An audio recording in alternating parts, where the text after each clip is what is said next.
अब तक तो उर्फी के ससुराल वाले उर्फी को बड़ी ही मुश्किल से बर्दाश्त कर रहे थे। उन्हें क्या मालूम था कि उनके सर एक और नई मुसीबत आने वाली है। वहीं सुबह सुबह उर्फी की मम्मी कुल्फी बेटी के ससुराल आ जाती हैं। दूध वाला तो 7 बजे आता है, अभी तो 6 ही बजे हैं, इतनी सुबह कौन है? तभी सास देखती है कि दरवाजे पर उनकी समधन है।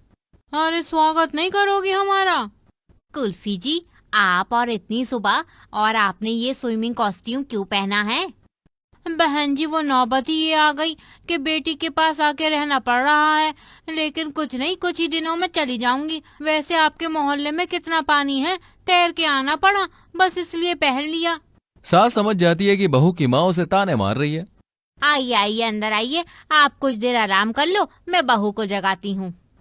तभी ससुर जी टॉवल लेकर नहाने जा रहे होते हैं और सोफे पर बैठी हॉट सी समधन को देखकर पिघल जाते हैं। अरे कुल्फी जी, आप? हाँ जी समधी जी, आपने भी नया फैशन निकाला है क्या? बॉक्सर पहनकर टॉवल लेके घूम रहे हो? नहीं जी, वो मैं नहाने जा रहा था। मैं बाद में मिलता हूँ मैं आपसे। मम्मी, आपने बहुत अच्छा किया जो आप यहाँ आ गई। अब आप मेरे पास ही रहना। अरे तेरे सिवा मेरा है ही कौन बेटी? वहीं कुल्फी जी उर्फी के ससुराल में ही डेरा जमा लेती है। एक दिन जब उर्फी सास के साथ मार्केट जा रही होती है तभी। अरे बेटी, ये तूने क्या पहन लिया है? ये कपड़े तुझ पे बिल्कुल अच्छे नहीं लग रहे हैं। क्यों समधन जी? ठीक ही है, बस रंग थोड़ा फीका है सूट का। आजा, मैं तुझे कपड़े देती हूँ निकाल के। फिर कुल्फी अपनी बेटी को एक हॉट सी ड्रेस देती है। अब तू लग रही है एकदम परफेक्ट, मेरी तरह। अब जा बाजार। बहू, ये क्या पहन लिया है? कपड़े का ना तो अगवाड़ा है और ना ही पिछवाड़ा।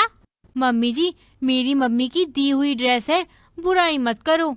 अभी कुछ बोली तो घर टूटने का काम होगा, रहने ही देती हूँ। फिर दोनों सास बहू मार्केट जाती हैं, जहां मार्केट में उर्फी को अपने कपड़ों के कारण शर्मिंदा होना पड़ता है। माँ जी, ये मत समझो कि सब मुझे अजीब नजरों से देख रहे हैं। ये फैशन है, इसलिए देख रहे हैं। मैं इतनी कूल जो लग रही हूँ इसमें। हाँ बहू, सही कह रही है तू। ये लोग तो बंदर हैं, और बंदर क्या जाने अदरक का स्वाद।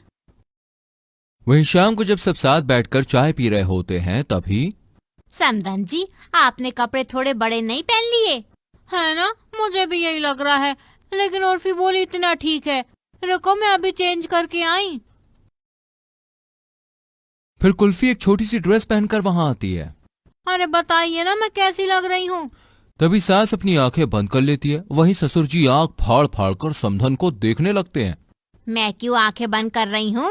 क्यों जी, आंख फाड़ कर क्यों देख रहे हो? आंखें बंद करो।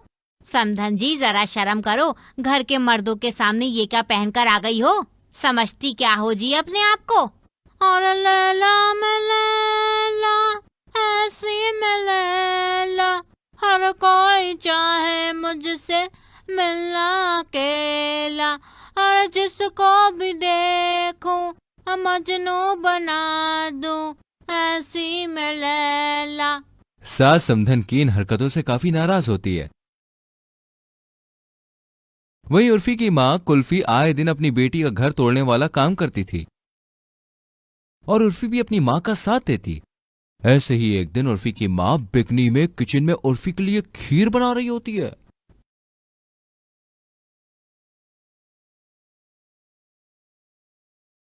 बेटी, तेरी माँ किचन में क्या कर रही है? माँ मेरे लिए खीर बना रही है। बोल दे जरा, ढंग के कपड़े पहन ले, बेटी के ससुराल में ये सब शोभा नहीं देता। माँ जी बस भी करो, जब से मम्मी यहाँ आई है मैं देख रही हूँ आप माँ के साथ कैसा बर्ताव कर रही हो। मैं कुछ कह नहीं रही हूँ, इसका मतलब ये नहीं है कि आप मेरी माँ की इज्जत ही ना करें। मैंने भी बहुत बर्दाश्त कर लिया बहू, मैं सोच रही थी घर ना टूटे, बस इसलिए अब तक चुप थी, अब और नहीं। तभी उर्फी की भाभी सोनम वहां पे आ जाती है। भाभी, आप यहाँ? आपने माँ को घर से निकालकर ठीक नहीं किया। और ये जो बिना कपड़ों के घूमती है, ये ठीक है क्या? और इन्हें मैंने नहीं, मोहल्ले वालों ने मोहल्ले से बेदखल किया है। ये जो बिना कपड़ों के नाच करती है ना, इसकी वजह से। इसके बाद उर्फी को भी बातें समझ में आ जाती है कि उसकी माँ का बर्ताव कितना गलत है। माँ आप यहाँ से जाओ, मैं नहीं चाहती कि आपके कारण मेरा घर बर्बाद हो। अगर आपको मुझसे मिलना है तो इज्जत के साथ पूरे कपड़े पहनकर आना, हम आपका खूब स्वागत करेंगे। इसके बाद उर्फी माँ के मुंह पर दरवाजा बंद कर देती है। बेचारी कुल्फी जी करती भी क्या, आना पड़ता उन्हें भी पूरे कपड़ों में, नहीं तो सर से छज्जू चली जाती। जिसके बाद वो अपने घर चली जाती हैं।